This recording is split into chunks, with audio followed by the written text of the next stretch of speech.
Okay. Is my screen visible? Yes, it is. Yeah. Let's begin with a beautiful bhajan by Srila Bhaktivinoda Thakur. Mama Mana Mandire. Mama Mana Mandire Rahanishi Din Krishna Murari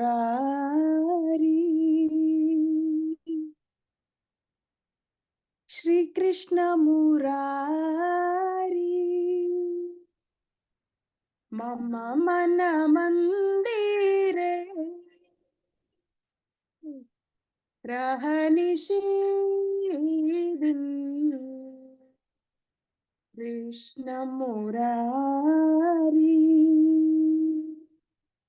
Shri Krishna Murari Bhakti Priti Mala Chandan Bhakti Priti Mala Chandan Tumhi niyo hi niyo Chitanandan Tumhi niyo hi niyo Chitanandan Jivana Marana Janivadan Sundar hai manhari Jivan marna janivadan Sundar hai manhari Krishna Murari Shri Krishna Murari Krishna Murari Shri Krishna Murari Eso Nanda Kumar Habe Prema Pradeepe Arati Tomar Nanda Kumar Habe Prema Pradeepe Arati Tomar Nayana Jamuna Jhare Anibar Tomar Virahe Giridhari Nayan Jamuna Jhare Anibar Tomar Virahe Giridhari Dandan Gane Tava Bhajuk Jeevan Krishna Murari Shri Krishna Murari Krishna Murari Shri Krishna Murari Mama Mana Mandire Rahanishi Din Krishna Murari Shri Krishna Murari Krishna Murari Shri Krishna Murari.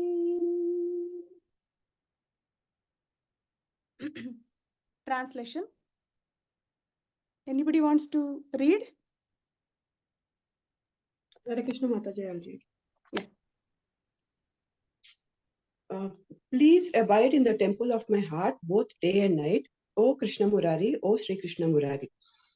2. Devotion, love, flower garlands, and sandalwood, please accept them, O delighter of the heart. In life or in death, I worship you with these offering, beautiful one, O enchanter of heart.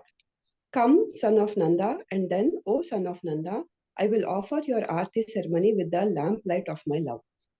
The waters of Yamuna river cascade incessantly from my eyes in your separation, O holder of Govardhana, holder of Govardhana hill. May I pass my life absorbed only in songs of your praise, O Krishna Murari, Sri Krishna Murari. Hare Krishna. Thank you, Mataji. Thank you, Padma Mataji. Very nice. Srila Bhaktivinoda Thakur ki Jai. Jai.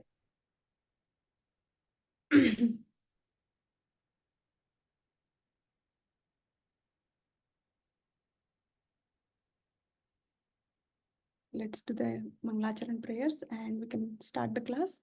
Om Agnanatimirandhasya Gnananjanashalakaya Chakshurunmilitam Yena Tasmai Shri Gurave Namaha Shri Chaitanya Manobhishtam Sthapitam Yena Bhutale Swayam Rupa Kadamahyam Dadati Swapadantikam Vandeham Shri Guru Shri Yuta Padakamalam Shri Guru Vaishnavamscha Shri Rupam Sagrajatam सहगणा रघुनाथान्वितां तं सजीवं साद्वैतं सावधूतं परिजना सहितं कृष्ण चैतन्य देवं श्रीराधा कृष्णपदा सहगणा ललिता श्री विशाखान्वितांश्च हे कृष्ण करुणा सिन्धो दीनबन्धो जगत्पते गोपेश गोपिका कान्ता राधा कान्ता नमोस्तुते तप्त काञ्चन गौरांगी राधे वृंदावनेश्वरी वृषभानुसुते देवी प्रणमामि हरिप्रिये वाञ्छाकल्पतरुभ्यश्च कृपा सिन्धुभ्य एव च पतितानां पावनेभ्यो वैष्णवेभ्यो नमो नमः जय श्री कृष्ण चैतन्य प्रभु नित्यानंद श्री अद्वैता गदाधर श्रीवासादि गौर भक्त वृंद हरे Krishna Krishna Krishna Hare Hare Hare Rama Ram Ram Hare Hare. Please repeat after me. Om Namo Bhagavate Vasudevaya. Om Namo Bhagavate Vasudevaya. Om Namo Bhagavate Vasudevaya. Om Namo Bhagavate Vasudevaya. Om Namo Bhagavate Vasudevaya. Om Namo Bhagavate Vasudevaya. नारायणं नमस्कृत्य नरं चैव नरोत्तमं देवीं सरस्वतीं व्यासं ततो जयमुदीरयेत् नष्टप्रायेषु अभद्रेषु नित्यं भागवत सेवया भगवती उत्तमश्लोके भक्तिर्भवती नैष्टिकी कृष्णाय वासुदेवाय देवकी नन्दनाय च नन्दगोपः कुमाराय गोविन्दाय नमो नमः नमः पङ्कजनाभाय नमः पङ्कजमालिने नमः पङ्कजनेत्राय नमस्ते पङ्कजाङ्ग्रये नमो महावधन्याय कृष्ण प्रेम प्रदायते कृष्णाय कृष्ण चैतन्य नाम्ने गौरत्विषे नमः नमो ब्राह्मण्य देवाय गोब्राह्मण हिताय च जगद्धिताय कृष्णाय गोविन्दाय नमो नमः नमः ओम विष्णुपादाय कृष्ण पृष्ठाय भूतले श्रीमते भक्तिवेदांत स्वामिनिति नामिने नमस्ते सारस्वती देवे गौरवाणी प्रचारिणे निर्विशेष शून्यवादी पाश्चात्य देशतारिणे जय श्री कृष्ण चैतन्य प्रभु नित्यानंद श्री अद्वैत गदाधर श्रीवासादि गौर भक्त वृंदा हरे कृष्णा कृष्णा कृष्णा हरे हरे हरे रामा राम राम हरे हरे हरे कृष्णा कृष्णा कृष्णा हरे हरे हरे रामा राम राम हरे हरे हरे कृष्णा कृष्णा कृष्णा हरे हरे हरे रामा राम राम हरे हरे. ओम पवित्रो पवित्रो वा सर्वावस्थान गतोऽपि वा यत्स्मरेत् पुण्डरीकाक्ष स बाह्याभ्यन्तरं शुचि. ओम Shri Vishnu Shri Vishnu Shri Vishnu.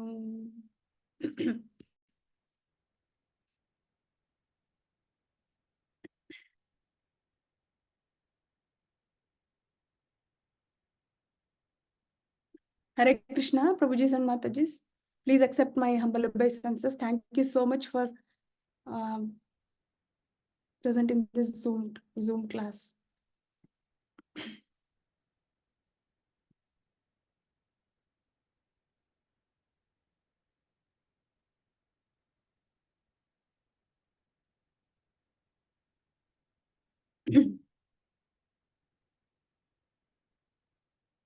So,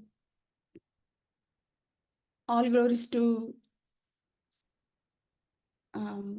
His Grace Lilananda Prabhuji and Her Grace Anuradha Mataji, whose congregation is reading Bhagavatam every weekend, every Ekadashi, without fail, almost without fail. Whenever there is a miss, there is a very valid reason for it, since a few years, right? And we are here in this journey, fourth canto. 31st chapter, which happens to be the last chapter of 4th canto. Next class would be, after this would be fifth canto. So it's an amazing journey. And most of you are in this call who are more learned, more knowledgeable than me, and utterly unqualified, but when given an opportunity to read in association, we should not refuse, and that's the only reason that is keeping me here. And there are so many in this call who have already surpassed 4th canto, finished entire Bhagavatam, or about to finish very soon.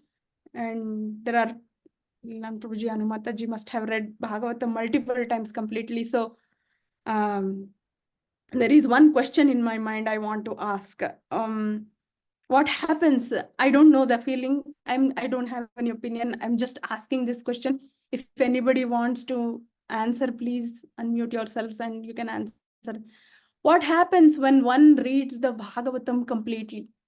What is supposed to happen? Or if you have finished reading Bhagavatam completely, all the 12 cantos, please, is it possible for anyone to share the realization?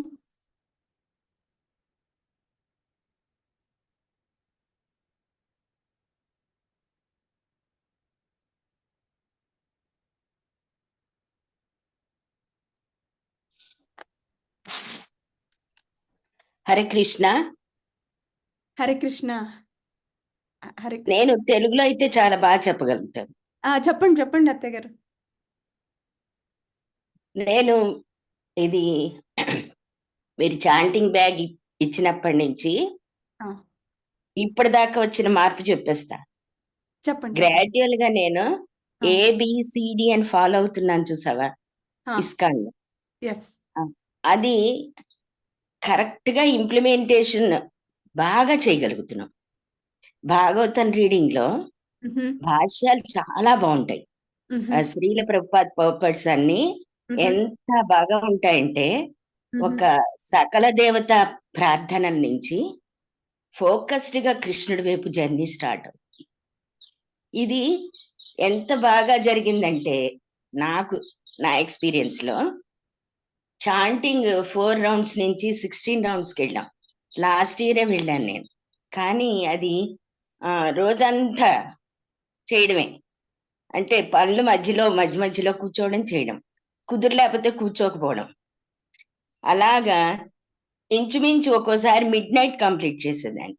అలాంటిది మనం బృందావన్కి వెళ్ళొచ్చాక అలా కాదత్తయ్య, complete చేసేయాలి, ఆ డేలోనే అయిపోవాలి అన్నందువల్ల నేను ఆ డేలోనే finish చేస్తున్నా at any cost. అదొకటి. చాంటింగ్ లో చాలా ప్రోగ్రెస్ వచ్చింది. ఈ చాంటింగ్ అత్తయ్య గారు సారీ టు ఇంటర్జెక్ట్. సరే, ఫుల్ భాగవతం చదివాక ఏమవుతుందని అనుకుంటున్నారు? నా క్వశ్చన్ ఏంటంటే, భాగవతం చదవడం వల్ల బెనిఫిట్స్ కాదు ఇవన్నీ, అందరూ చాలా సారి విన్నాం కాబట్టి, భాగవతం మొత్తం చదివాక ఏమవుతుంది అంటే కృష్ణుడి వైపు అడుగులు బాగా పడతాయి. ఎందుకంటే ప్రభుపాద్ చక్కగా ప్రతి భాష్యంలోనూ ఎక్కువ సాధు సాంగత్యం గురించి, ఎక్కువ అసోసియేషన్ గురించి చెప్తారు, భక్తి గురించి ఎక్కువ చెప్తారు. ఎన్ని భాష్యాలు చదివినా నాకు బాగా నచ్చింది అయితే భక్తి యోగం. భక్తి యోగం అయితే మనం ఎలాంటి పరిస్థితుల్లోనూ మనం వెంటనే టర్న్ అవ్వగలుగుతాం. మనం వర్స్ట్ సిచ్యుయేషన్ లో కూడా వెంటనే టర్న్ అయిపోగలుగుతాం. కృష్ణుడి వైపు వెళ్తుంది ఆలోచన వెంటనే. థ్యాంక్ యూ అత్తయ్య గారు. జిస్ట్ ఏంటంటే, మీరు చెప్తున్నది భక్తి ప్రాసెస్ ఈజీగా చాలా చాలా ఈజీగా చాంటింగ్ ఈజీగా చేయగలుగుతాము, కమిట్మెంట్ వస్తుంది, అసోసియేషన్ కోసం తప్పిస్తాం. థ్యాంక్ యూ అత్తయ్య గారు ఫర్ షేరింగ్. అంతేకాదు, ఇది మన ప్రయత్నం లోపం లేకుండా, ఎందుకు భగవద్గీత క్లాసెస్ కండక్ట్ చేస్తున్నా, ఎంతమంది వచ్చినా నేను సిన్సియర్ గా చెప్పాలి, వాళ్ళకి ఏదో కొంచెం వాళ్ళు షేర్ చేయాలి అనే ఆలోచన కూడా, ఇది కూడా ప్రభుపాదుల వారి దయ అని అనుకుంటా. కృష్ణుడి దయ, ప్రభుపాదుల దయ. That's it. Hare Krishna. Thank you. Anybody else wants to share? Okay. So I was reading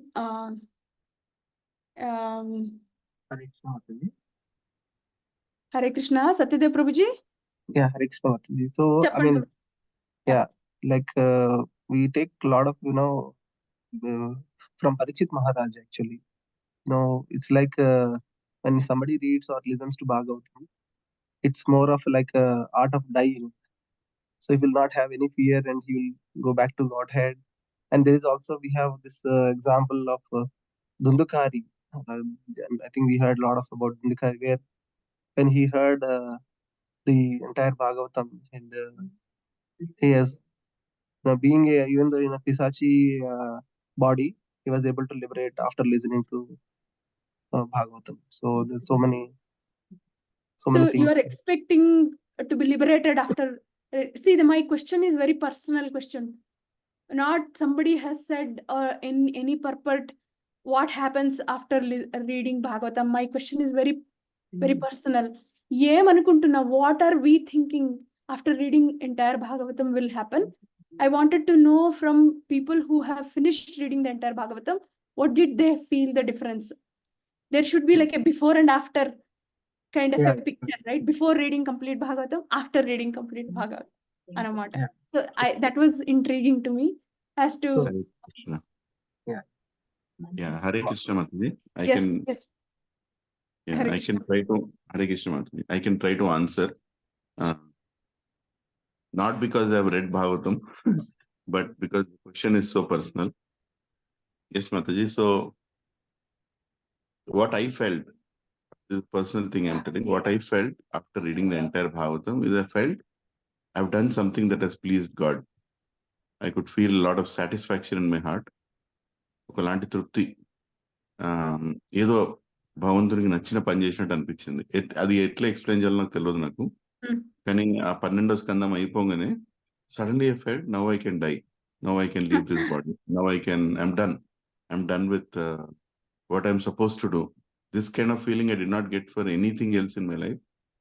And another thing I personally felt is I felt very proud that I've taken birth in this country, where this Bhagavatam is, the access to this Bhagavatam came to me. And I felt a lot of gratitude for Srila Prabhupada, for all the acharyas whom Prabhupada referred, Vishwanath Chakravarti Thakur, Baldev Vidyabhushan, Sridhar Swami, so many that he referred, Ramanujacharya, Shankaracharya also referred, Madhvacharya, saying they said like this, they said like that. I felt a lot of gratitude for all of them, that they have passed on this knowledge in such an easily accessible way. So yes, a sense of gratitude and a sense of satisfaction and pride that I am part of this country. These three things I felt. Hare Krishna. Thank you, Prabhuji. Very, very nice reflections. Thank you for sharing, Prabhuji. So in Bhagavata Subodhini, His Grace Gaurang Darshan Prabhuji, in his introduction, he says, in rainy season, he gives a very nice analogy. In rainy season, in villages where there are no properly made cement or tar roads, right? Mud roads are there. If nobody walks on those roads, what happens? Grass grows on those roads. Kaludari antam kada. Those ways are made by people walking on them. Because people. Audio is not clear. In rainy season are going to be covered by grass. And over the time, nobody can ever know that there was a way here. There was a pathway here. If you were not familiar with the area, you would not know that there used to be a pathway that people used to take here. Gaurang Darshan Prabhu compares this to what happens if we don't read. What happens is, if we don't read, pure knowledge gets hidden. Right? By what? It gets hidden by the speculative and unwanted theories. And what happens? What is the result of that? It will misdirect the human civilization. People will not even know that there is a way that they have to take, proper way, guided by authoritative scriptures that they have to take. So all of us should have an individual takeaway from each of the Bhagavatam classes, and hopefully we all, like how Lilananda Prabhuji so beautifully put in, will have our own realization to remember once we finish it. And according to people who, and this is true also, all the senior devotees, when they explain the benefits of reading Bhagavatam, they say that natural renunciation should develop at the end of reading Bhagavatam. So many stories, so many examples of what should be done and what not to be done, right? No, examples are not always positive. It's also how not to be is explained here, and how people who are actually in the wrong path, purely by the intervention of sincere devotees, how their path changed to the positive path. That is also something that we learn. And it is always very encouraging to learn that part, isn't it? We are always conditioned to be attracted by something negative turning out to be positive in the end. Even in the movies, you see, it's not so much about watching good people behave very nicely and how they do good things to society. It's not so much about that. It's more about how people who were completely misdirected had lost themselves, lost their ways, and by some intervention of good people, how they got guided, and in the end it all came up to be very nice. That is more attractive, and those examples are also there, especially in fourth canto. So with that, right, we are at the last chapter of fourth canto. And all of you know 12 cantos are like, all the limbs of Lord Krishna, and it's said in Padma Purana, like which canto is what part of Krishna's transcendental body. Padan Yadiyan Prathama Dvitiyan. First and second cantos are Krishna's lotus feet. Tritiya Turyan Kathitan Yaduru. Yad Uru. Uru means thighs. So third and fourth cantos are Krishna's thighs. And we have to take, how do we take darshan from darshan of the Lord when we enter a temple? We have to start from his feet and go all the way up to his head. So we started this journey, we finished so-called taking a look at the lotus feet of Krishna in this Grantha-avatar. Gauranga Darshan Prabhuji says, this is Grantha-avatar. This is Krishna himself in the form of a Grantha, scripture. So now we are taking darshan of his thighs, third and fourth cantos. And fourth canto so far had stories of Lord Shiva, Suniti, Dhruva, Narada, Anga, Prithu, Prachetas, right? Extraordinary examples of devotional services, right? Extraordinary examples. And we had unfavorable examples as well. As I said, it is very important to know what happens when somebody doesn't follow. Like unfavorable examples are equally powerful as compared to favorable. Sometimes they are more powerful than the favorable examples, right? Who are they? Daksha, Suruchi, Vena, Indra, Prachina Barhi, right? All these gave us a glimpse of unfavorable examples. And then positive transformation that got triggered by the intervention of devotees in these people who were following the unfavorable examples. And when that happens, you know what happens? It glorifies bhakti. When unfavorable becomes favorable, it actually goes to glorify the bhakti. That's what happened. And we also had a glimpse of Rajarshis. These are not any ordinary people by any means. Rajarshis we got to hear about, know about Uttanapada, Dhruva, Anga, Prithu, Prachina Barhi, Prachetas. They were extraordinary people. And we also, not to forget, we heard a lot about these glorious ladies, what I would like to call glorious women in this canto.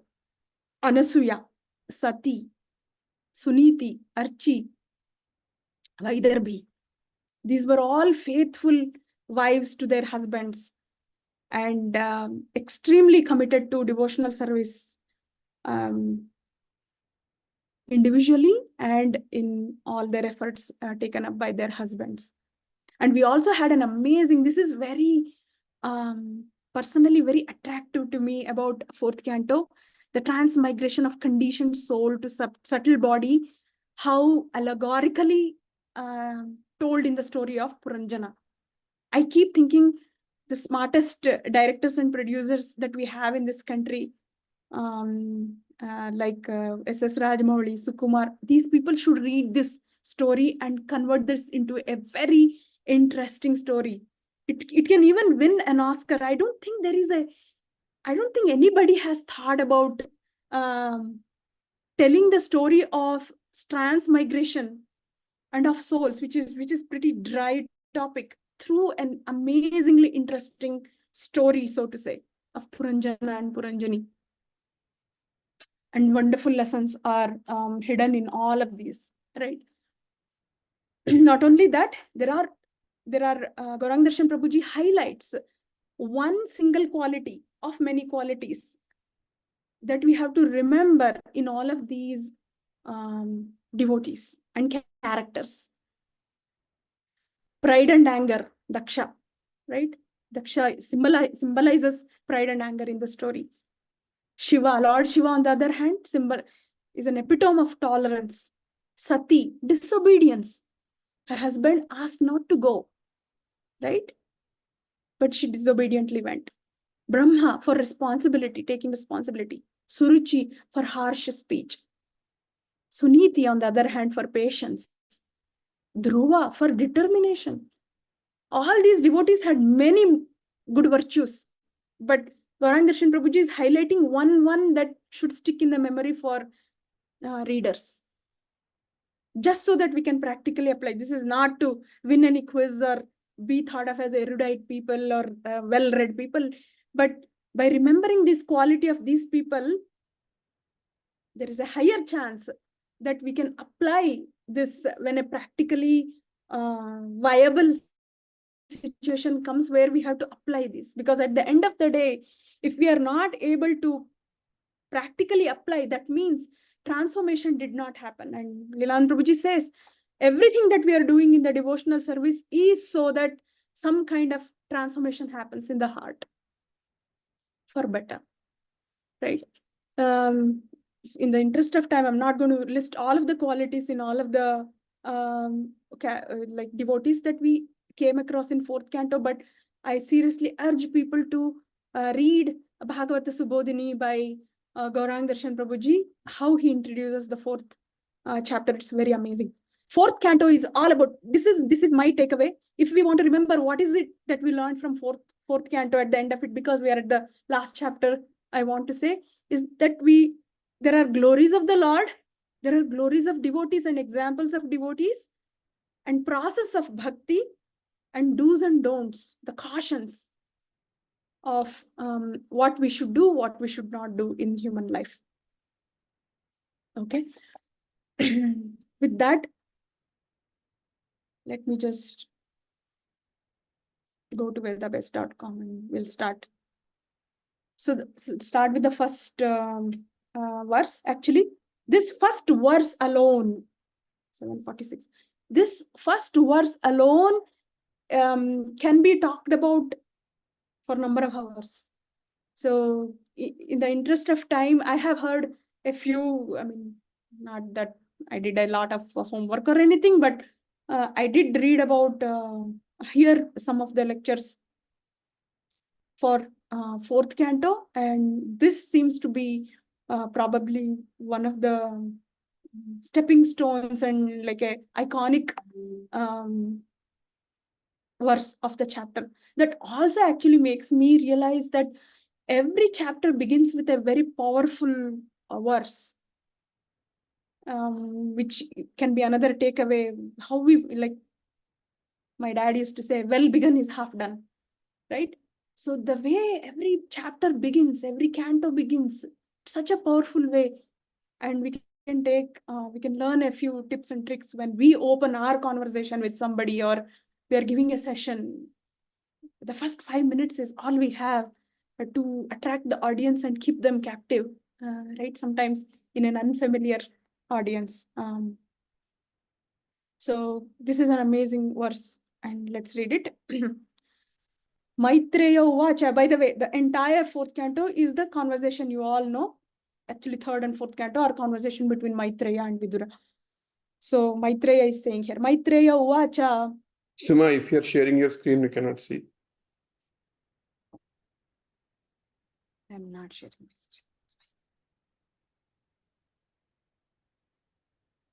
Is it visible now? Yes. Okay. Maitreya Uvacha. Tata Utpanna Vignana Ashwadhokshaja Bhashitam Smaranta Atmaje Bharyam Visrijya Pravajan Grihat. Anybody else wants to read, and then we'll get off from there. I'll read. Translation. No, I want you to read the verse again. Okay. Maitreya Uvacha Tata Utpanna Vijnana Ashwa Adhokshaja Bhashitam Smaranta Atmaje Bharyam Vishrujya Pravarjan Grahat. Translation by A.C. Bhaktivedanta Swami Srila Prabhupada ki jai. Jai. Yeah, please read the translation. The great Saint Maitreya continued. After that, the Prachetas lived at home for thousands of years and developed perfect knowledge in spiritual consciousness. At last, they remembered the blessings of Supreme Personality of Godhead and left home, putting their wife in charge of a perfect son. Very nice. Let's read the purport. Anybody else? Hare Krishna. After the Prachetas had finished their penances, they were blessed by the Supreme Personality of Godhead. The Lord blessed them by telling, after finishing their family life, they would return home back to Godhead in due course of time. After finishing their family life, which lasted thousands of years according to the calculation of demigods, the Prachetas decided to leave home, putting their wife in charge of a son named Daksha. This is the process of Vedic civilization. In the beginning of life, as a brahmachari, one has to undergo severe penances and austerities in order to be educated in spiritual values. The brahmachari or student is never allowed to mingle with women and learn from the beginning of life about sex enjoyment. The basic flaw in the modern civilization is that boys and girls are given freedom during school and college to enjoy sex life. Most of the children are Varna Sankara, meaning born of undesirable fathers and mothers. Consequently, the whole world is in chaos. Actually, human civilization should be based on the Vedic principles.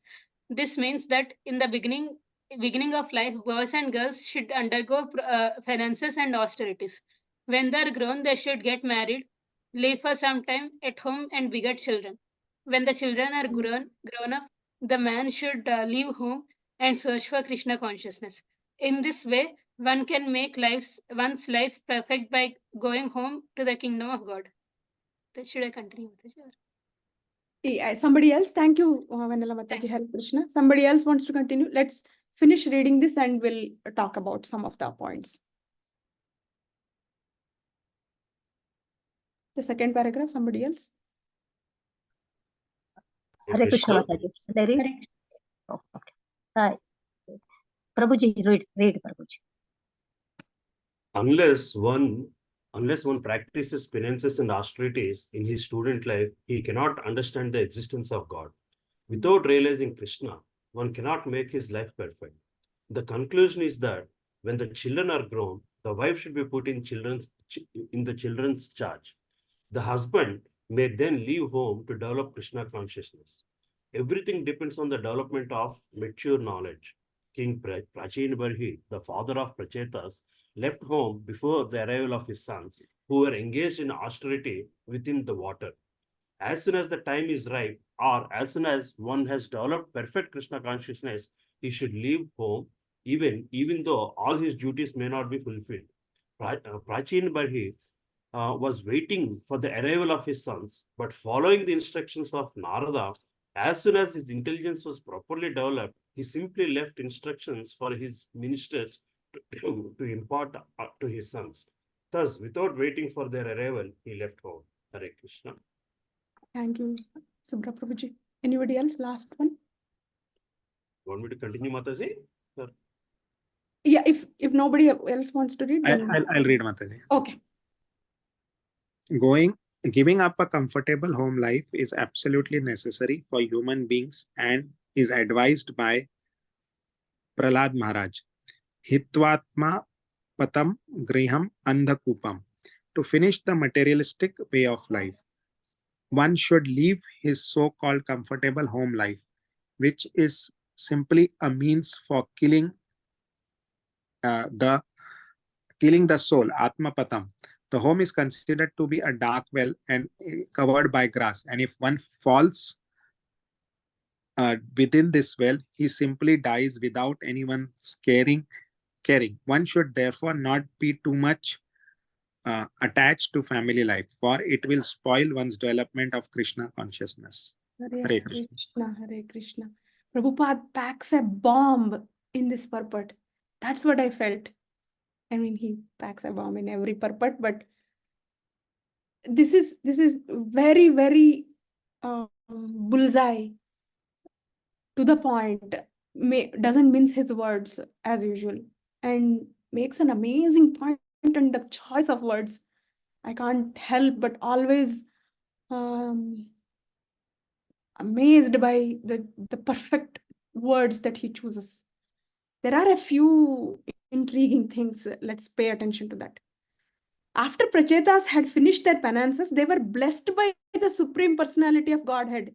Remember this. They had finished the penances. They were already blessed. And what did Lord say in the blessing? That you will come back. After you go finish your family life, beget children or whatever, you will return back home. That promise was already given to Prachetas in due course of time. He's saying, take your time. It's like telling a student who is thinking tomorrow is the exam. The authority comes and says, no, you have time. There are 3 months. You take your time. Whenever you're done studying, just give me a call and I'll do your exam. This is given. The whole reason why somebody has to perfect their lives in Krishna consciousness, the whole goal is guaranteed and promised by the Lord. If, I mean, talking about myself, if the Lord assures me that at the end, I will take you back home, back to Godhead, I don't think I'll be seriously, I'm not that I'm even serious now, but I won't be doing my sadhana well. Anyway, he's promised me that he'll come and take it. Right? I found this pretty intriguing, that there was a promise that Lord had made, and Prachetas remembered their duty towards it, even though they were guaranteed of the goal. So after finishing their family life, what are they doing here? They decided to leave their home. And they, remember, they got a son by Marisha, Daksha. And they are putting their wife in charge of their son. When I read this line, I was thinking how confident they are that their son will take care of their wife, or how confident they are that their wife will still be fine in the shelter of their son. Contrast that to today's age and time. Both the confidences are missing. That the son will take care of the mother, and that the mother will comply, right? Both are needed. It's a two-way road. It's very easy to preach and find fault in current generation, or in the generation that has to take care of the parents, saying, see, they don't take care of their parents. Even parents have to change. Parents have to realize that it is not 30 years back 40 years back, my life, when I was newly married and I started my family newly with my husband, with my wife. It's no longer that. I have grown old. My skin has wrinkled. My gray hair has become gray. I have to actually live with my son and his family in a way that is easy for my son to take care of me. And son has to absolutely take care of their parents. And will it be a smooth journey? No, it won't be. But both of them have to make peace, for the lack of better word, with whatever the situation is, and they have to live together in harmony, and that should be the goal. The reason I'm stressing this is right when I was reading this in the morning itself, I had read a news item. I'm just going to share that news. You're able to see my screen, right? A mother has been tied to a pole by her son in Kerala, and this happened pretty much December 26th. It's not any old news or anything. Kerala man beats up elderly mother, ties her to the pole for stealing cauliflower. Now, don't jump to conclusion and demonize the son. There are a lot of things that are going on in that family. She has 2 sons. The elder son has passed away. This is the younger son. She doesn't get along well with his family, mainly his wife. And she gets pension by the government. She doesn't share it with anyone. And she needed a cauliflower. She needed money, some small amount of money. So she stole it from the son's garden and sold it. A lot of things are at play. It's very easy to jump to conclusion just reading the title of the story, but both are to be blamed here. Both the mother and the son are to be blamed. First order of business, son can never do this. It's very wrong. Never do this. At the same time, mother also has some responsibility to not drive him, trigger him up to this point as well. So it's a very powerful statement. Putting their wife in charge of a son named Daksha. They decided to leave home is a very powerful statement, and has a very deep realization for everybody in this material age who are reading to have. This is the process of Vedic civilization, Prabhupada says. In the beginning of life as a brahmachari, one has to undergo severe penances and austerities in order to be educated in spiritual lives. Now, this is up to the age of 25. That's what I heard in a lecture. Up to the age of 25, brahmachari, I mean, just give or take away a few years from that number 25, but that's what I heard in that lecture. Brahmachari is a student. For the sake of understanding it easily and relating it to our current life, let's say as long as we are student, let's think of our going to college, studying for some material education. We are brahmachari. We have to follow brahmachari principles. And Vedic civilization did not allow mingling of women and men, you know. The reason was, at one point of time or the other, by free mingling of men and women, there will be some intrusion of thoughts about sex. And Vedic civilization did not want that to happen. That thought, the arrangement was in such a way that the thought of sex was postponed as much as possible. It shouldn't even enter a person's mind. Such was the intention behind an arrangement of not allowing free mingling of men and women. And Prabhupada says this is the basic flaw in the modern civilization, basic flaw, that boys and girls are given freedom, right? And he continues to say, call all the children Varna Sankara, because they're not planned by any means. The intention also begetting children is also not there, may not be there. And the world is in chaos. Actually, human civilization should be based on Vedic principles, Prabhupada says. And this means that in the beginning of life, boys and girls should undergo penances and austerities.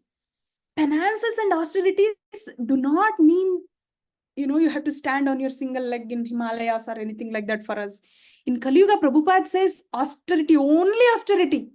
Prabhupada says only austerity that is expected in Kali Yuga is to not break 4 regulative principles. I was watching a short YouTube short of Prabhupada.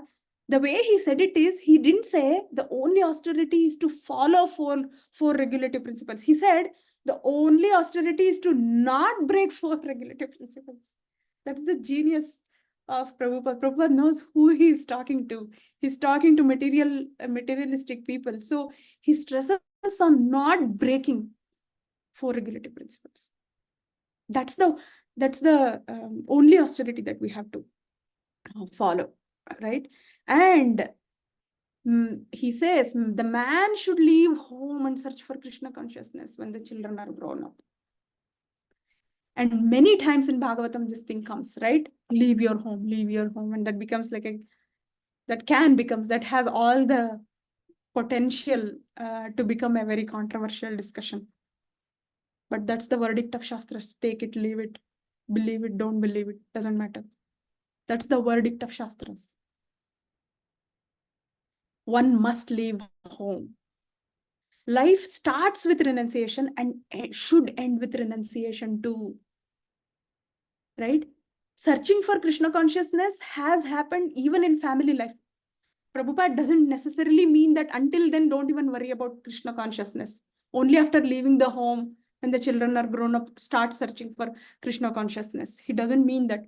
Prabhupada says you have to have an intentional focus on Krishna consciousness when you reach that, when one reaches that particular juncture. In this way, one can make one life perfect by going home to the kingdom of God. Prabhupada says, right?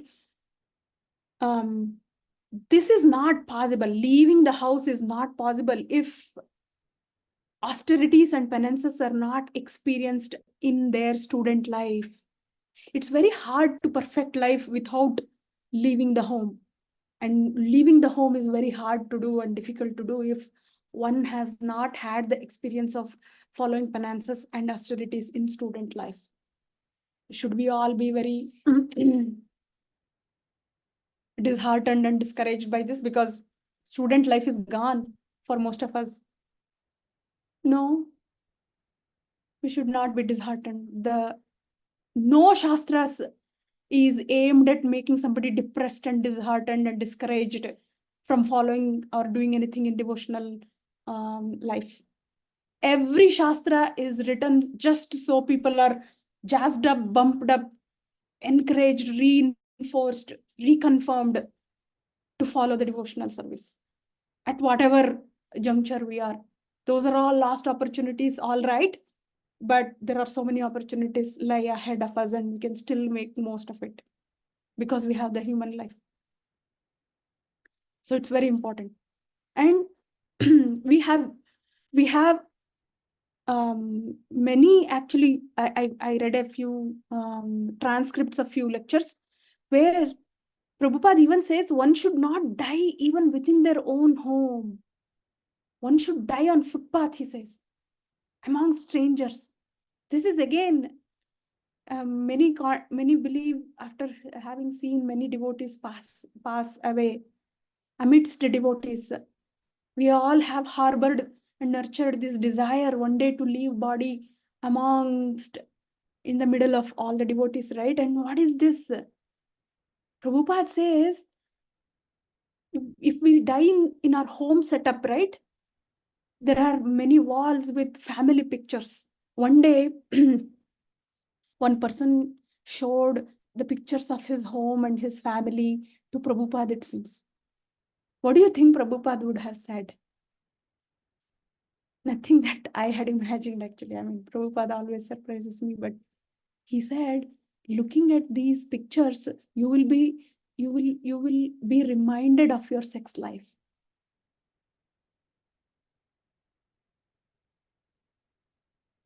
No mincing of words there.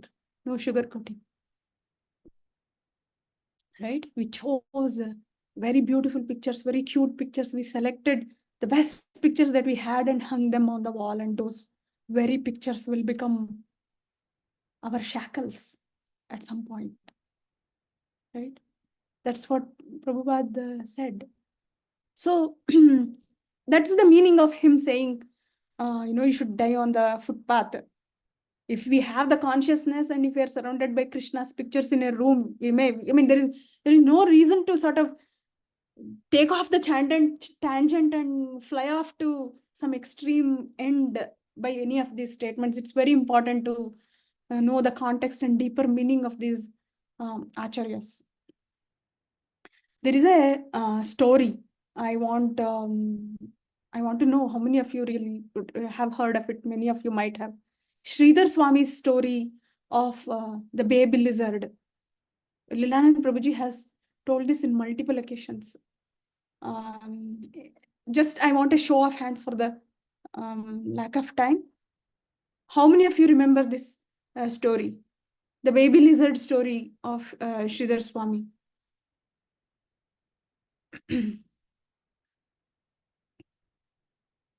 Right? Not able to somehow see the hands. Maybe like this. Okay, Vennala Mataji, Satyadeva Prabhuji. Right.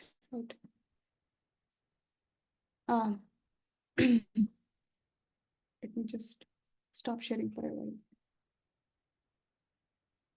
So, yeah, Praveen Prabhuji, Puja Mataji, all of you remember, very good. So what happened?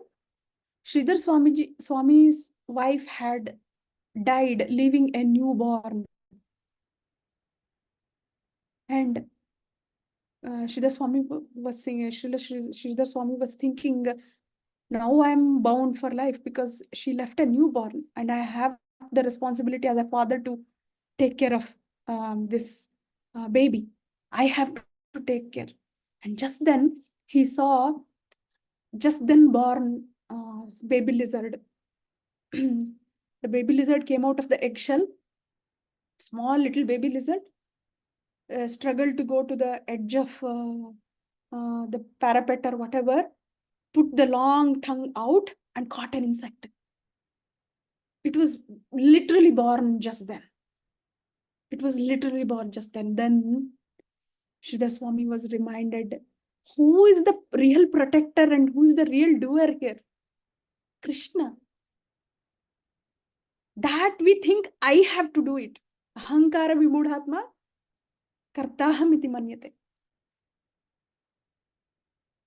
That itself is wrong. Prakriti, what is that? Gunai karmani sarvashaha, right? So it is really Lord Krishna who is actually the provider, protector of all. And to think that I have to be the doer itself is so wrongly, incorrectly placed. And Sridhar Swami leaves the newly born child and walks off to perfect his life. Not that we have to do it, but that is an instance. Another instance is Srivas Thakur's son's death. How many of you have heard this story where Mahaprabhu brings Srivas Thakur's sons back to life after he dies? Vennala Mataji. Yeah. What happens? Srivas Thakur's only son dies.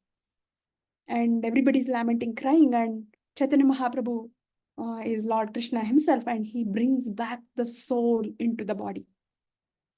Brings back. And the son is woken up, and Mahaprabhu asks him, knowingly, intentionally, why did you leave your parents? He asks. And what does the boy say? Which parents are you talking about? The parents here, Srivas Thakur and Malini Mataji in this lifetime, or the number of innumerable, infinite number of parents I have had in my infinite number of births? Should I answer this question for all those parents now? Why did I leave them? Right? What is so special about Srivas? He says, what is so special about my parents in this lifetime, Srivas Thakur and Malini. What is so special about them? Which family are you talking about? Very profound answer, right? So the Prabhuji who is giving this discourse says, family life is like a train journey in a compartment. All of us have taken train journey, right? Especially personally, I really like trains best. Trains are the best. And we sit down in a compartment in a relaxed manner. And a lot of strangers walk in to the compartment. During the course of the journey, they even become very good friends, right? A lot of people who come to Krishna consciousness have been preached in trains. So trains have a very important role to play in Krishna consciousness. I think Ayar Prabhuji got introduced to ISKCON in a train journey. And we become very close with some of the fellow travelers. We share our food with them. They share their food with us. And my mother-in-law has actually found matches for unmarried girls and boys during one of such conversations that she had casually in a train journey. She has actually even matched up people. So a lot of things happen. But what happens? As soon as your station comes, do you pester them? Please, now that we have become friends, get down with me here. No, you just walk off alone. And they go to their own journeys. What does it indicate? It indicates that every one of us have our own journeys. Although we are brought together by this very beautiful unit called family, every individual in the family has his or her own journey to make. That's a very nice analogy, I thought. Family life being like a train compartment journey. People have to get off when their time comes. And that's how it is. We cannot lament. People don't die. Just because a family member dies, that doesn't mean that whole family dies. And sorry, I'm taking a lot of time on this one. The rest of them all will go very quickly. Somewhere, Prabhupada said, mature knowledge. That means it is very important to be situated in a perfect consciousness when leaving home. Prematurely, if somebody leaves home amidst some kind of a frustration in the name of renunciation, they will become what Lilananda Prabhuji calls nuisance to the society. Right? There is a qualification that is needed in order to leave home. So some of us can take refuge that, oh, I still don't have that qualification to leave home. So let me live inside the house until I earn that qualification. But seriously, qualification is needed in order to leave the home. People should be situated in mature knowledge. Their hearts should be purified by mature knowledge. What is the meaning of mature knowledge? Mature knowledge comes from having practiced what one has learned in knowledge. Right? Even in SSR, we say, unless and until we practice it, a knowledge remains to be just an information. It's just an information that one has to, walk 10,000 steps a day in order to be healthy. If we don't do it, it just remains an information. But if we actually incorporate that and make sure that we are active during the day and do our bit to take those 10,000 steps, then we are talking. It probably helps us be, contributes to keeping us happy. Healthy. So mature knowledge is one that is situated in little bit of practice. That means the person knows how does it feel to do penances and austerities in his own way. Only then we have to leave the home, because once you leave the home, the whole comfort zone is gone.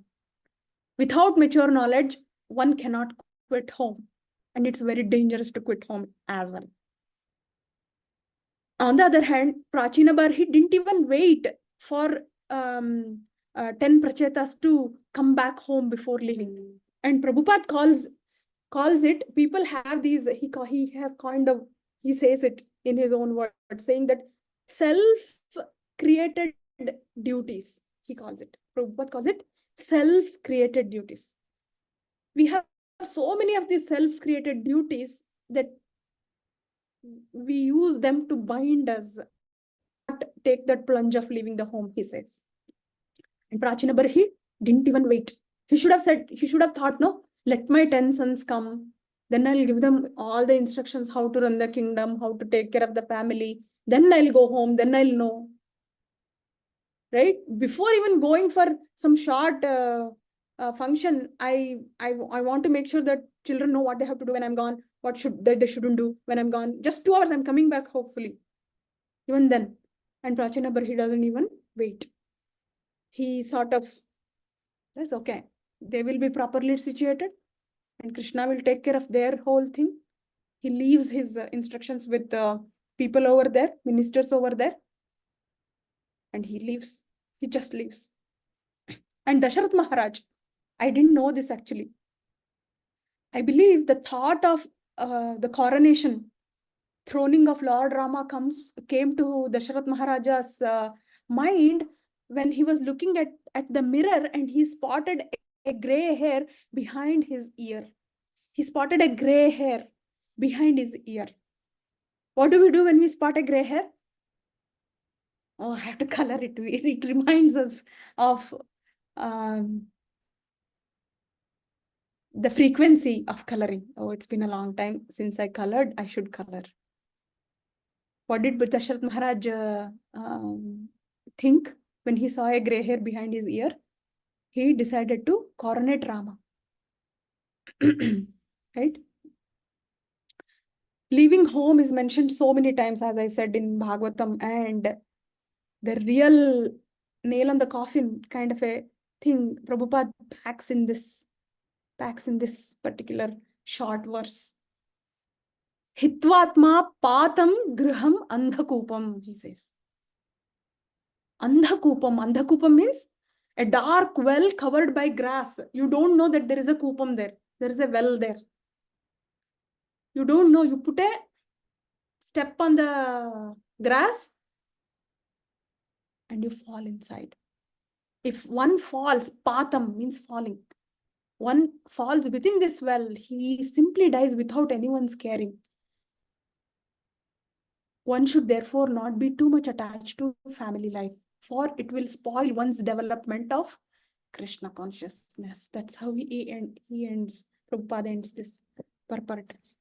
And this is probably the most important part of the first half of this chapter.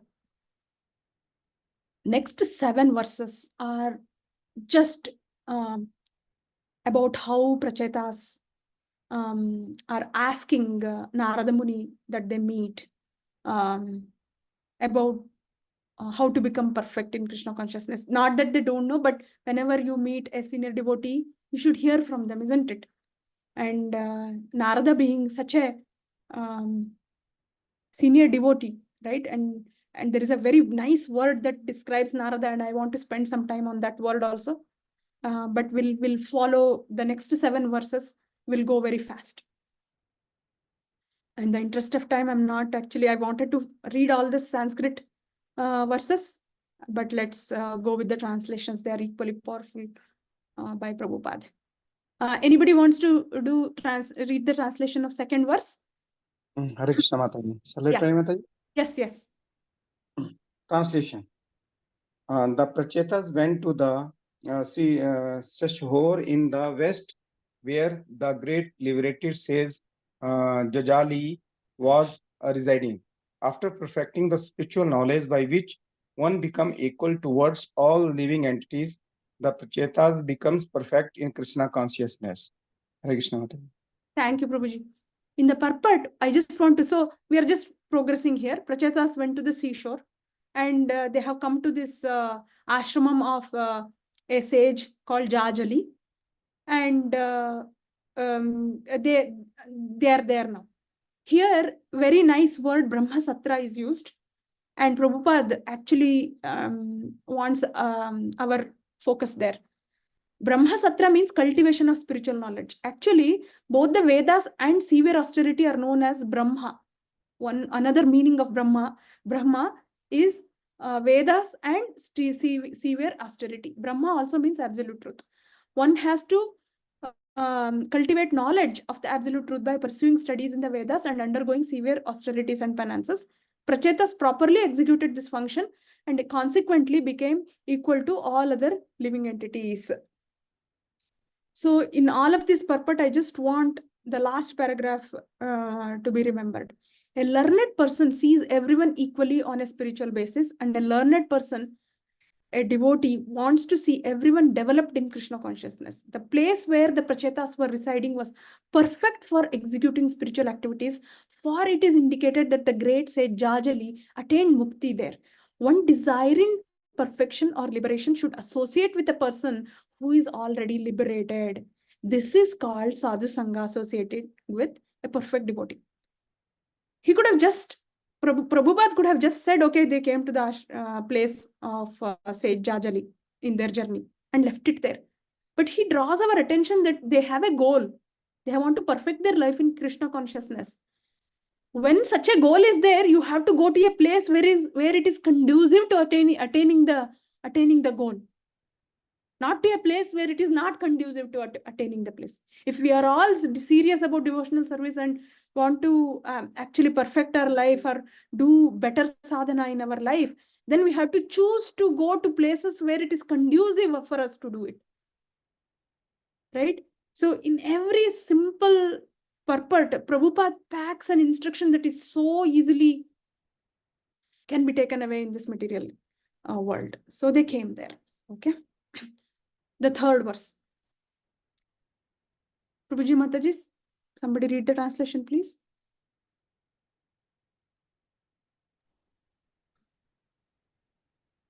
Hare Krishna Mataji, Danat Pranam. Sandhya Mataji. Translation by Srila Prabhupada ki jai. After practicing the yogasana for mystic yoga, the Prachetas managed to control their life, air, mind, words, and external vision. Thus, by the pranayama process, they were completely relieved of material attachment. By remaining perpendicular, they could concentrate their minds on the uppermost Brahman. While they were practicing this pranayama, the great sage Narada, who is worshipped both demons and by demigods, came to see them. Thank you, Sandhya Mataji. Very nice. So this purport is also very nice. Actually, you should really read it on your own. But I am going to draw your attention to the words that Prabhupada has drawn our attention in the purport. Pare amale. In this verse, the words pare amale are significant. Realization of Brahman is explained in Srimad Bhagavatam. Absolute truth is realized in 3 phases: impersonal effulgence Brahman, localized Paramatma, and Supreme Personality of Godhead Bhagavan. In his prayers, Lord Shiva concentrated upon the personal features of Parabrahman, described in personal terms as Snigdha Pravrit Ghanashyamam, right? 4.24.45. Following the instructions of Lord Shiva, Prachetas also concentrated their mind on Shamasundara form of the Supreme Brahman. All these things already happened. But Prabhupada draws our attention that there are 3 ways to actually focus our attention on the absolute truth Brahman: impersonal and localized Paramatma and Supreme Personality of Godhead. But we are in the 4th chapter, we are seeing devotees concentrating on the last one, the the personal form of Brahman, Bhagavan, right? And one word that really something that we should keep in mind is how Narada has been described here. Sura Suredya. Sura Suredya means Prabhupada has worshipped by the demons and by the demigods. Look at this. How does this even happen? There are only 2 kinds of people, or maybe 3 kinds. People who like us, people who do not like us for whatever reason, people who are just tolerating, they're like blowing hot and cold every day. They like us sometimes, they don't like us sometimes. But here, demons and demigods are in constant loggerheads, isn't it? Even when they came together for attaining Amrutam, there was always hidden agenda, right? Demons and demigods are never together. They're opposite words of each other. Really, they are opposite words. Sura, Asura are opposite words. And there is this one person who is worshipped by both. Can you imagine? And this is the kind of person we have to be. I really think this is my realization out of this word. This is the kind of person that we should try to be when we are preaching in most of the places. Because there are people who are favorable to what we are going to say. And there are always going to be people who are not going to be favorable to whatever we are going to be saying, although it is the truth. Now, we have to say things in such a manner that it doesn't agitate the second category too much, while sort of triggering their curiosity to know more. Is it? That's not what I thought it would be. But there should be, there is some level of truth in that. Maybe I should know more to sort of see if this is really true or not. If you looked at, we had this amazing opportunity of having association of His Grace Chaitanya Charan Prabhuji in the last few days. And apart from all the Gopi Gita and big programs that he did with favorable crowd, he also did 8 corporate programs.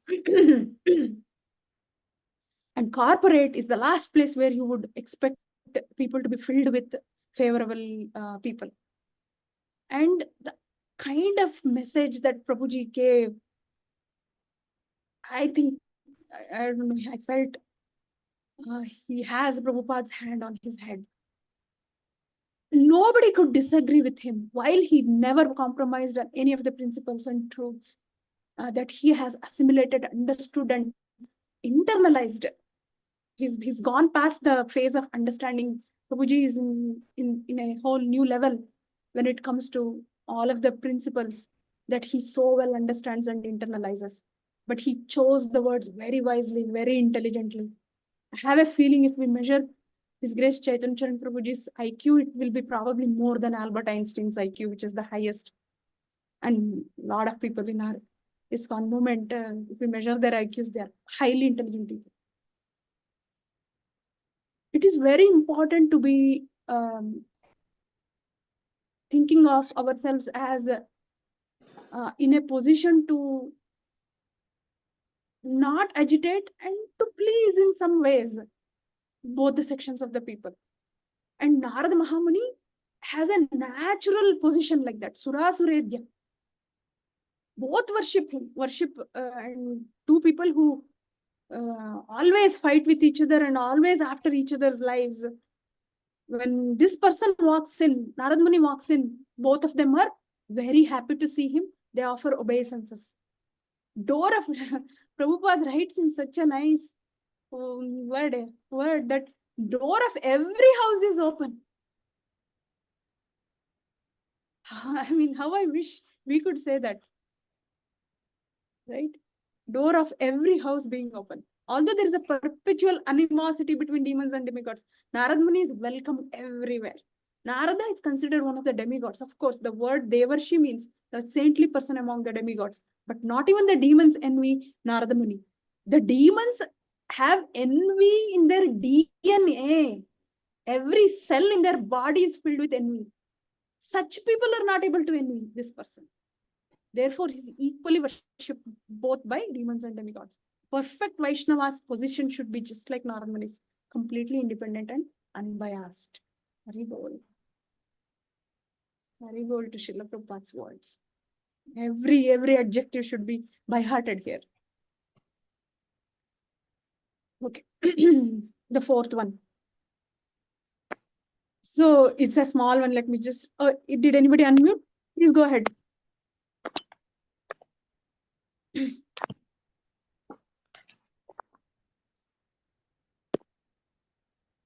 Please read translation, somebody. Prabhuji's, Mataji's. Hare Krishna. Amma, go ahead. As soon as the Prachetas saw that the great sage Narada had appeared, they immediately got up and from their asanas. As required, they immediately offered obeisances and worshipped him. And when they saw that Narada Muni was properly seated, they began to ask him questions. Hare Krishna. It is what it is in that translation. Let's move to the next verse. Translation, someone. Hare Krishna. I'll read it. Yes. Translation. All the Prachetas began to address the great sage Narada. O great sage, O Brahmana, we hope you met with no disturbances while coming here. It is due to our great fortune that we are now able to see you. By the traveling of the sun, people are relieved from the fear of the darkness of night, a fear brought about by thieves and rogues. Similarly, your traveling is like the sun's, for you drive away all kinds of fear. Haribol, Haribol. Just, I want you to pay attention to what Prabhupada says, how he compares the sun to the scary night that we all witness, right? All of us know night is a scarier part of the day compared to day, right? Most of us are afraid of the night. It's getting dark, don't go. That's what we say. Because night is also the time the tamogana is at its peak. Lilananda Prabhuji says that those Chinese noodles and all those tamogana filled food, gobi Manchurian in the gadi and all that, they sell in the night because night is very conducive to do bad things. The tamoguna of people are at its peak. That is because there is no sun. As soon as the sun comes, there is light and we can see things clearly, physically as well as metaphorically. People are often afraid to go out on streets, and we understand that even in great city like New York, people do not like to go, especially in New York, you don't want to go in the night, right? It's very important to understand this analogy. One thing that I told my daughter when I was, when she decided to go to US, which is diametrically opposite to the part of the world that we live in. This is the farthest place she could go to from us. And only one thing I told her: safety is of the paramount. Anything else, I don't worry. I have never worried about my kids' grades. Least of all her grades, because she's very self-motivated. You have to be very safe. And the only thing that you have to remember in order to be safe is to not venture out in the night. That's all.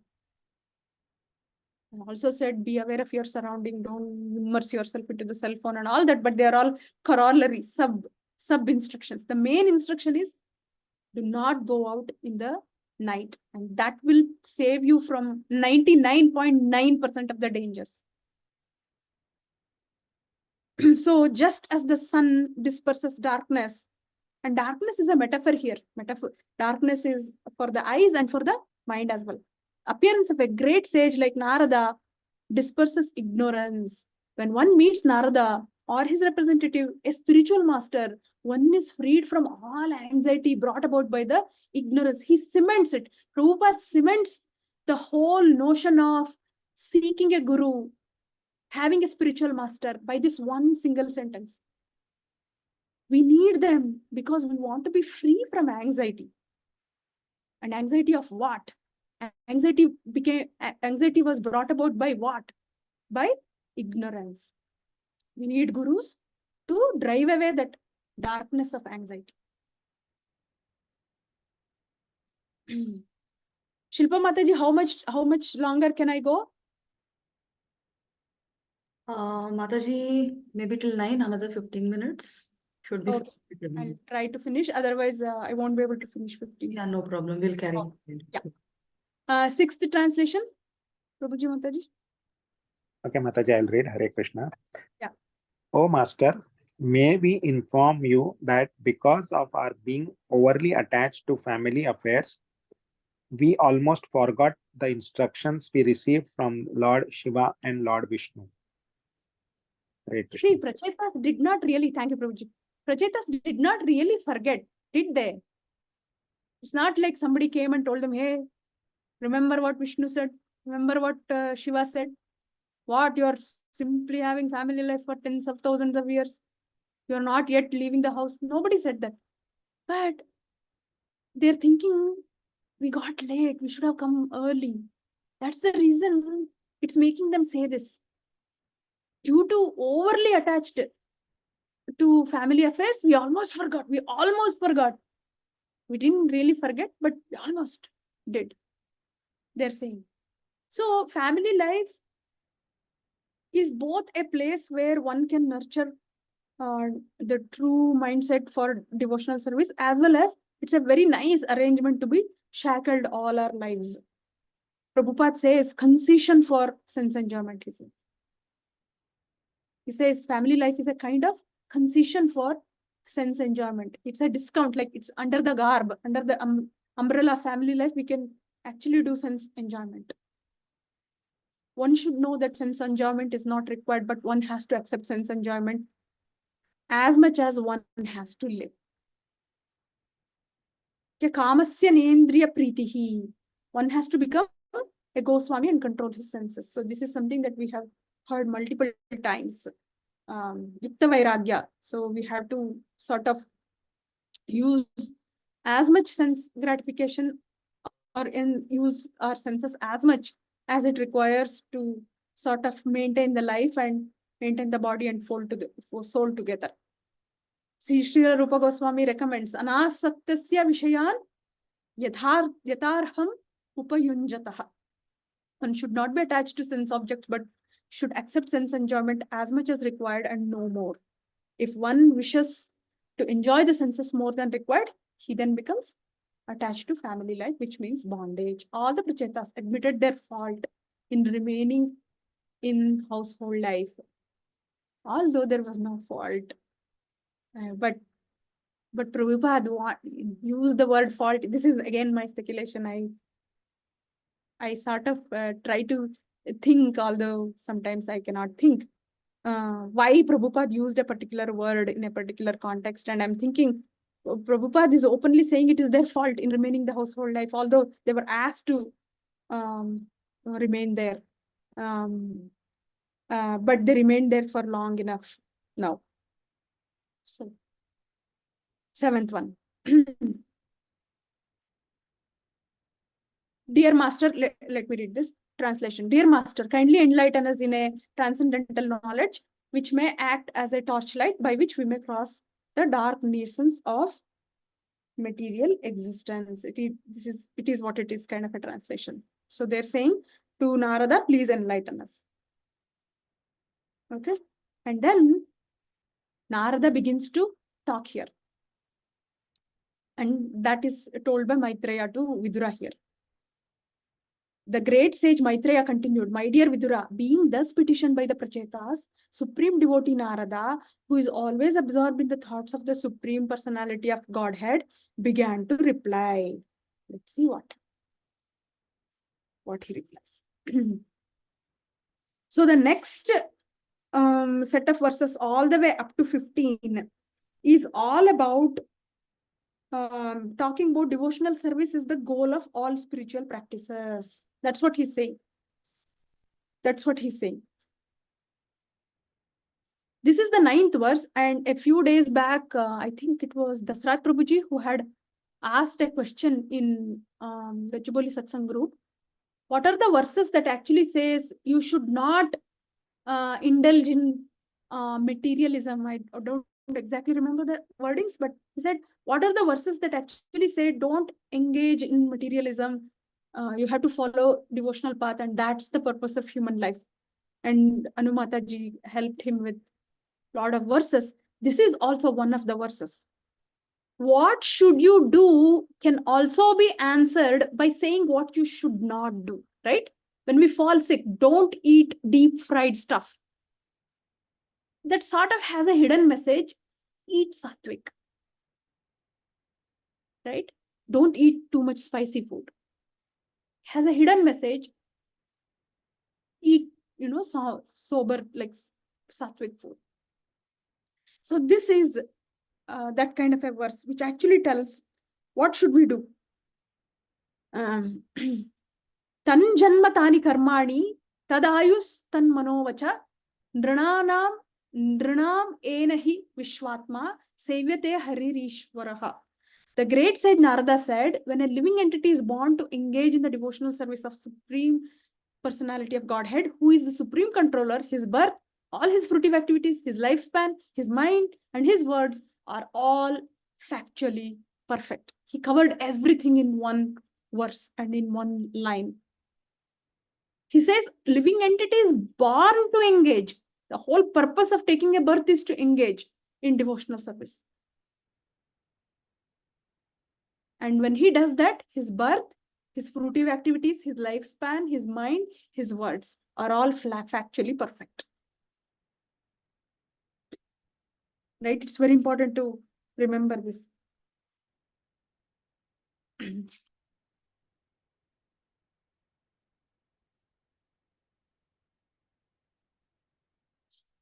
10th. Somebody wants to read this? Hare Krishna Mataji. Shall I read, Mataji? Yes. Translation. A civilized human being has three kinds of words. The first word is by a pure father and mother. And this birth is called birth by semen. The next birth takes place when one is initiated by the spiritual master, and his birth is called Savitra. The third birth, called Yagnika, takes place when one is given the opportunity to worship Lord Vishnu, despite the opportunities for attaining such words. Even if one gets the life span of a demigod, if one does not actually engage in the service of the Lord, everything is useless. Similarly, one's activities may be mundane or spiritual, but they are useless if they are not meant for satisfying the Lord. Hare Krishna Mataji. Hare Krishna. So the three words that are of importance here are Shaukra, Savitra, and Yagnike. So these are the three kinds of birth we get. It's very clearly presented in the translation itself. And Prabhupada actually draws our attention to the last word. If something was created for a particular use and we don't use that particular thing for that particular use, it's useless. It's equivalent to useless. So we were all created just so we get an opportunity to satisfy the Lord, please the Lord. In that, all our activities, entire lifespan should be centered around satisfying the Lord. If we don't do that, this whole life is useless. Right?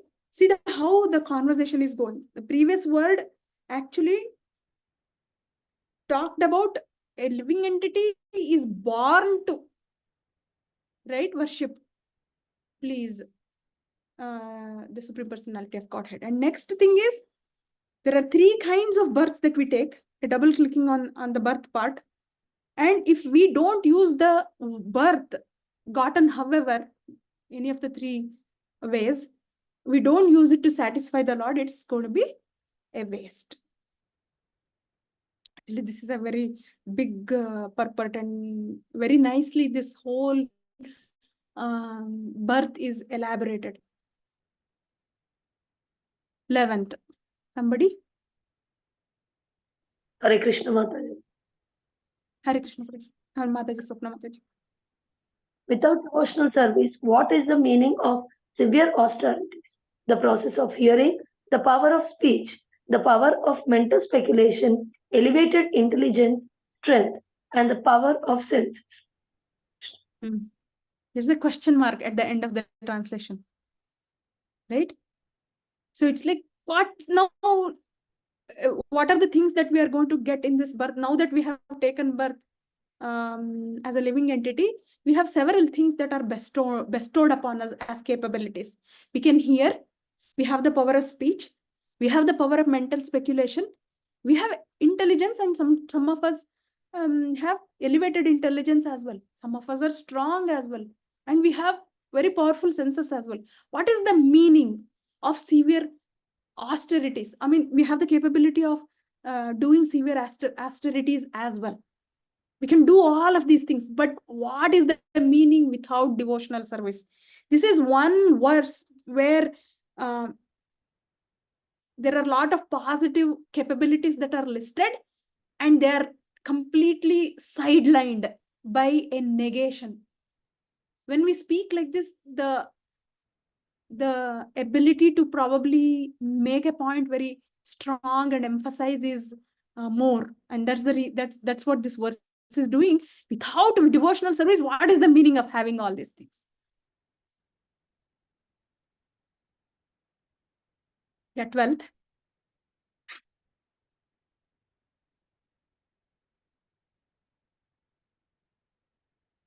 Okay, I'll do it. Okay, go ahead. Transcendental prachetas that do not ultimately help one realize, the Supreme Personality of Godhead are useless. Be they mystic yoga practices, the analytical study of matter, severe austerities, the acceptance of sannyasa, or the study of Vedic literature. All these may be very important aspects of spiritual advancement, but unless one understands the Supreme Personality of Godhead, Hari, all these processes are useless. Hare Krishna. Thank you, Prabhuji. So this is another way of saying we can do so many things in the name of following the scriptures. Mystic yoga practices are about following some scriptures only. Analytical study of matter is about following scriptures only. And severe austerity, all these are not easy. And in the guise of these things, if we think we are really, really pleasing the Lord, it may or may not be true. Because we have to ask ourselves the question, is it really ultimately helping me to realize Supreme Personality of Godhead? If it is not, then all such transcendental practices, it's very important to understand, transcendental is there behind the practices. These are not mundane materialistic practices that we are talking about. These are, in fact, transcendental practices. They themselves may not sometime take us to Supreme Personality of Godhead, then they're useless. What to speak of the materialistic practices that will never take us to the Supreme Personality of Godhead. Even so, even transcendental practices can lead us away from Supreme Personality of Godhead, thus becoming useless. Right? So this is another way of emphasizing through negative connotation there. The Lord is, there is no need to, there is another way. This is another way to tell you don't need to do all these things. Why are you struggling? Why are you doing so much? There is no need. There is an easier way. Lord himself is the source of all self-realizations. That's what it means. See, unless one understands the Supreme Personality of Godhead, Hari, all these processes are useless. That means just understand Hari enough. He is the source of all realizations. That's what this means. Next one.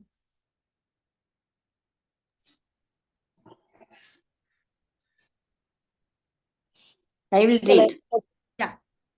Okay. Factually, the Supreme Personality of Godhead is the original source of all self-realization.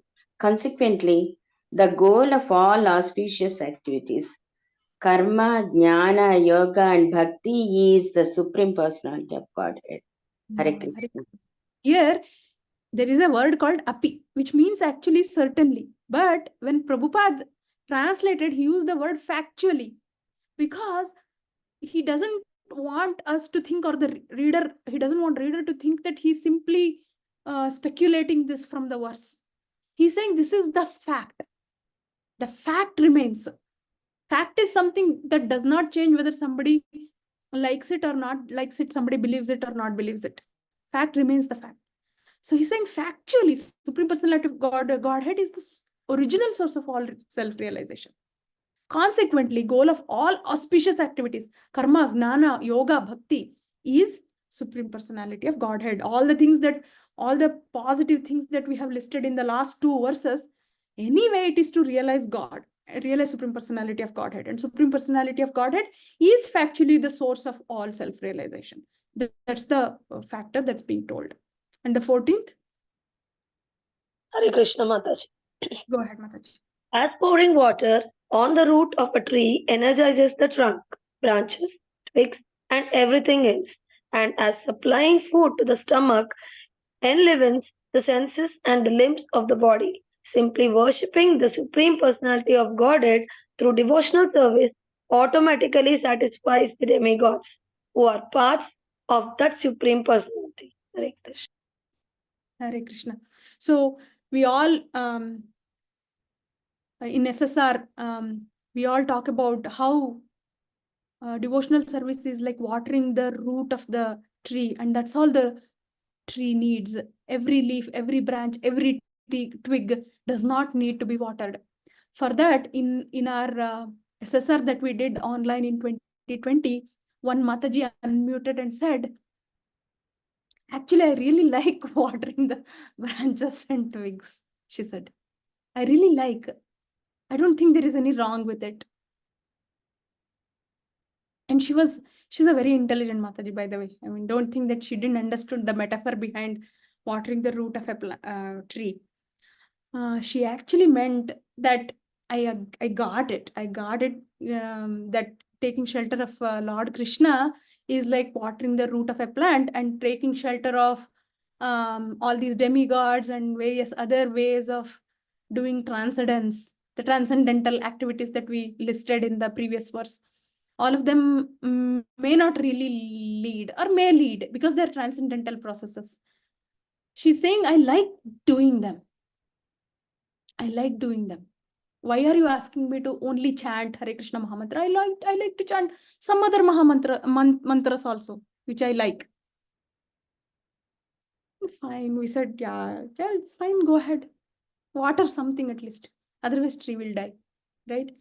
So that's where we left that conversation. But I was reminded of that conversation when, but intelligence is there to pour water on the root of a tree.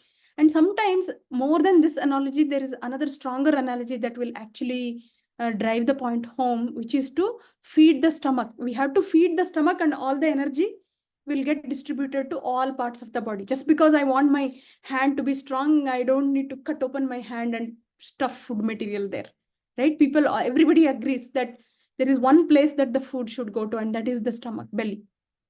And from there, the energy will flow to all body parts. So that's the intelligent way of providing energy to the entire body, right? So similarly, worshipping the Lord by devotional service, because it satisfies all the demigods, right? That's why we don't need to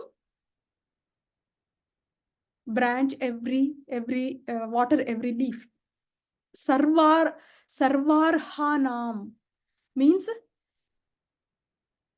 all of demigods worship can be replaced by Achyutejya. Just by worshipping Achyuta, who is the Supreme Personality of Godhead, we can worship satisfy all of the demigods. Because ultimately, why are we worshipping demigods? To satisfy them.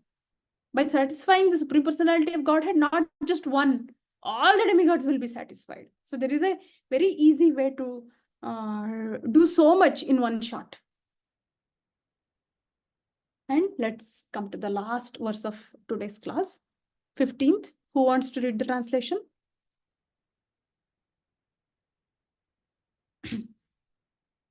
Hare Krishna Mataji, I'll read. Translation. During the rainy season, water is generated from the sun and is in due course of time. During the summer season, the same water is again absorbed by the sun. Similarly, all living entities, moving and inert, are generated from the earth, and again, after some time, they all return to earth as dust. Similarly, everything emanates from the Supreme Personality of Godhead, and in the due course of time, everything enters into him again. Hare Krishna. And in the next 7 or probably in the next 12 verses, Narada is building up the worthiness of the Lord as the object of all worship. And this is the first verse that actually builds up the worthiness of the Lord. Supreme Lord is worthy of all worship because everything comes from him, everything goes back to him. It's a cycle. Everything comes from him and generated from him, and everything will go back to him anyways, whether somebody agrees or not agrees. So he is the most worthy of all the worship. That's where this verse is seated. So next 15 verses will be a very nice way to know the Supreme Personality of the Godhead is the one to be worshipped, and some of the do's or don'ts. And in that, we will learn more about the process of bhakti. That is for the next class by Anandram Prabhuji. And here ends my class for the first 15 verses of 31st chapter. Any questions, Prabhujis and Matajis?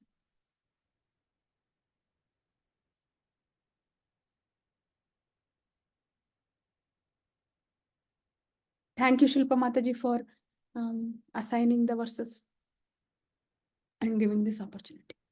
Hare Krishna, Mataji, Danvatnam. Thank you for the wonderful class. Mataji, just one question. I mean, leaving house, like earlier, literally people left their house, right? But and actually went to the forest. But now I don't think it is possible to actually, go to the forest, right? So what does leaving the house actually mean now? I mean, in the age we live in, what exactly does that mean? Does it mean you get detached, or does it literally mean to leave the house?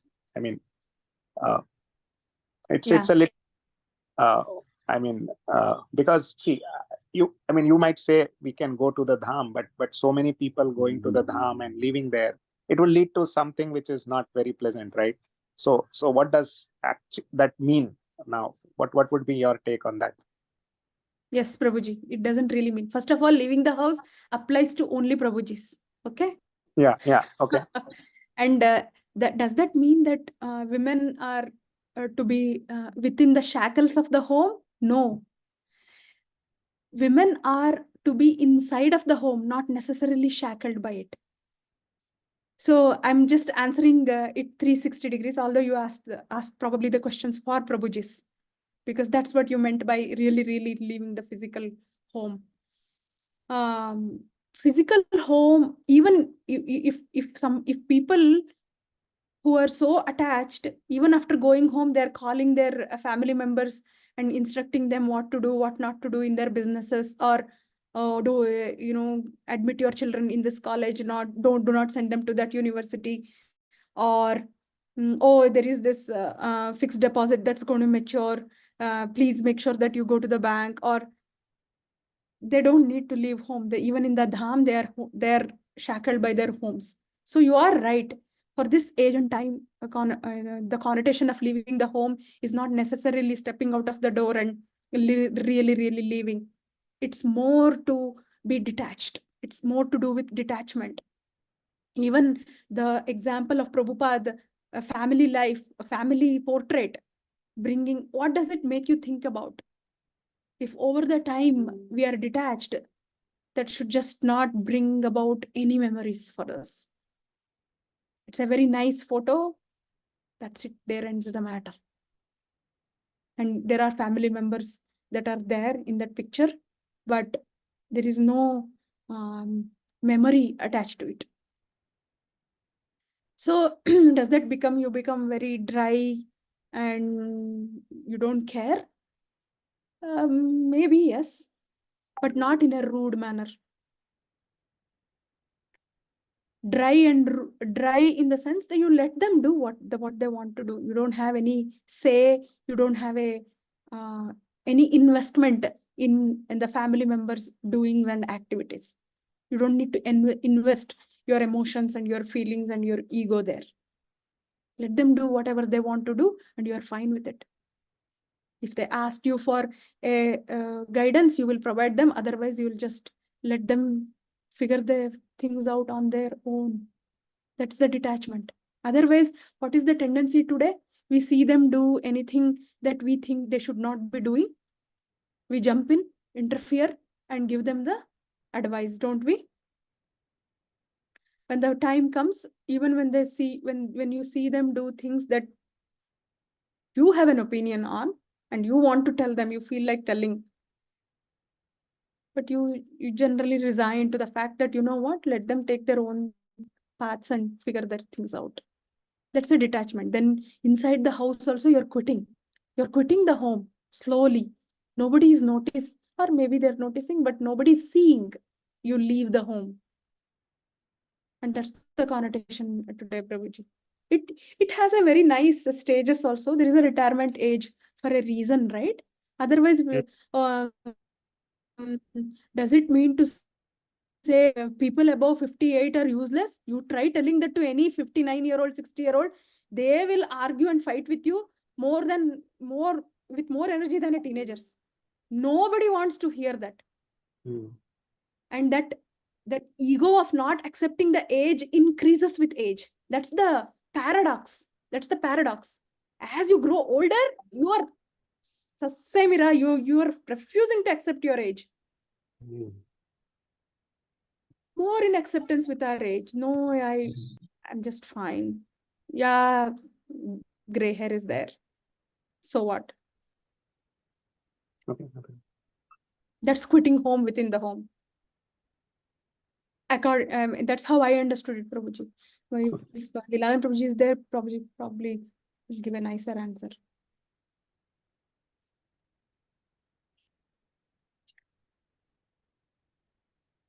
Any other question, Prabhuji? Otherwise, we can close.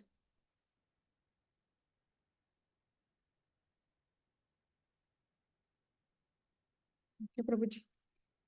वाञ्छाकल्पतरुभ्यश्च कृपा सिन्धुभ्यः च पतितानां पावनेभ्यो वैष्णवेभ्यो नमो नमः। अनंत कोटि वैष्णव भक्ति वृंद की जय। श्रील प्रभुपाद की जय। मॉर्निंग भागवतम रीडिंग क्लासेस की जय। And thank you, Prabhuji and Mataji, for giving me this opportunity, especially Shilpa Mataji and Lilananda Prabhuji. Thank you so much for giving this opportunity. It's a very rare opportunity. I do not undermine this. Thank you, Prabhuji and Mataji. Hare Krishna. Thank you, Mataji. Thank you, everyone, for joining. Thank you. Thank you, Mataji. Dhanwad Pranam. Thank you, Mataji. Thank you. Thank you, Mataji. Thank you, Suma. Hare Krishna. Thank you, Attaya.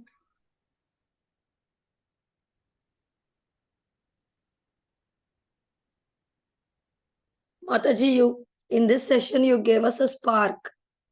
Whenever we read Srimad Bhagavatam, we should focus more so that what change is observed after reading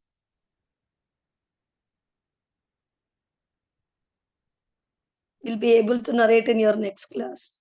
Hare Krishna. Hare Krishna, Mataji. Thank you.